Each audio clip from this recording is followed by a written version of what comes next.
অভিষেক বন্দ্যোপাধ্যায় একটা ছেলেকে দিয়ে 2.5 লক্ষ টাকা দিয়ে একটা ইউটিউব খুলেছে। কবে? গতকাল 8ই এপ্রিল। 8ই এপ্রিল একটা ইউটিউব চ্যানেল খুলেছে। সেই চ্যানেল থেকে আজকে হুমায়ুন কবিরকে বলা হচ্ছে আমি নাকি মুসলমানদের সঙ্গে বেইমানি করছি। কি করে? আমি বাবরি মসজিদ করার সেন্টিমেন্ট দিয়ে আমি বিজেপির সঙ্গে অর্থনৈতিক ডিল করেছি। ভারতবর্ষের প্রধানমন্ত্রী নরেন্দ্র মোদী নাকি আমার সঙ্গে 1000 কোটি টাকার ডিল করেছে। আরে মূর্খ অভিষেক, এই টাটাস ববি হাকিম হুমায়ুন কবিরের বদনাম চলে যাবে, তবু হুমায়ুন কবির মুসলমানদের সঙ্গে কোনোদিন বেইমানি করবে না, কোনোদিন করবে না। আপনারা দেখেন যে বাবরি মসজিদের জন্য লখনৌ থেকে রাজু দাস বলে একজন আমার গর্দনের 1 কোটি টাকা দাম ডিক্লেয়ার করেছিল। আপনারা শোনেননি? আপনারা অর্জুন সিং ব্যারাকপুরের প্রাক্তন এমপি, তৃণমূলের প্রাক্তন এমএলএ অর্জুন সিং বলেনি যে অযোধ্যায় যেভাবে মসজিদ ভেঙেছি তুমি বানাও, আমরা বেলডাঙ্গায় গিয়ে মসজিদ ভাঙবো। আমি কি বলেছিলাম?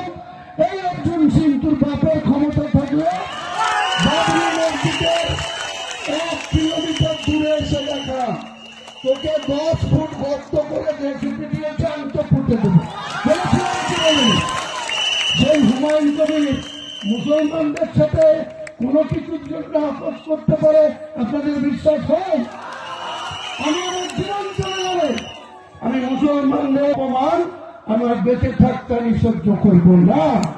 এই শুভেন্দু অধিকারী 2024 সালের 12ই ডিসেম্বর কলকাতার বিধানসভার সামনে দাঁড়িয়ে বলেছিল মুসলমান এমএলএ যে কটা আছে তাদেরকে চান্দুলা করে বের করে রাস্তায় ছুঁড়ে ফেলব।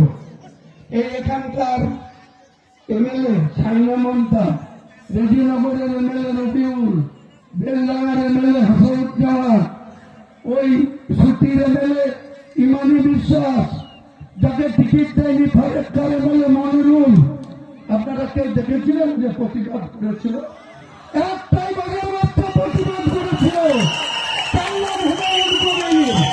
আমি শুভেন্দুকে বলেছিলাম একটা এমএলএকে যদি তুই চান্দোলা করতে পারিস তোকে আমি বিধানসভার ভিতরে ঠুসে মারব বলেছিলাম। কি বলিনি? সেই বিজেপির সাথে হুমায়ুন কবির কোন চুক্তিতে যেতে পারে?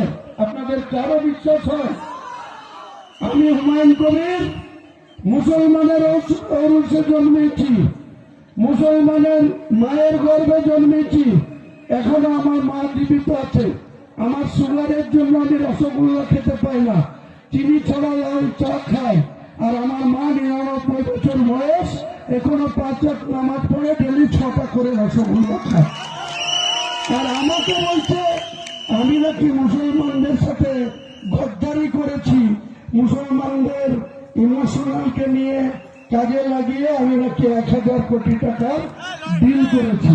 আরে ভারতবর্ষের প্রধানমন্ত্রী এত বোকা, হুমায়ুন কবির যখন সাচ্চা মুসলমান তার পার্টির অর্জুন সিংকে পুঁততে চায়, তার লিডার অব দ্য অপোজিশনকে ঠুসে মারতে চায়, আর তার সঙ্গে তারা টাকা দিয়ে ডিল করবে? এটা হতে পারে কোনদিন? এরা সোজাসুজি এই যে আম জনতা, নওদার এত মানুষ রাত্রিতে হয়ে গেছে, তাও আপনারা কেউ হুমায়ুন কবিরের জন্য ওয়েট করছেন। এই যে ভালোবাসা, এই যে সমর্থন, এটাকে অমর্যাদা করার জন্য তারা এআই ভিডিও বানিয়েছে।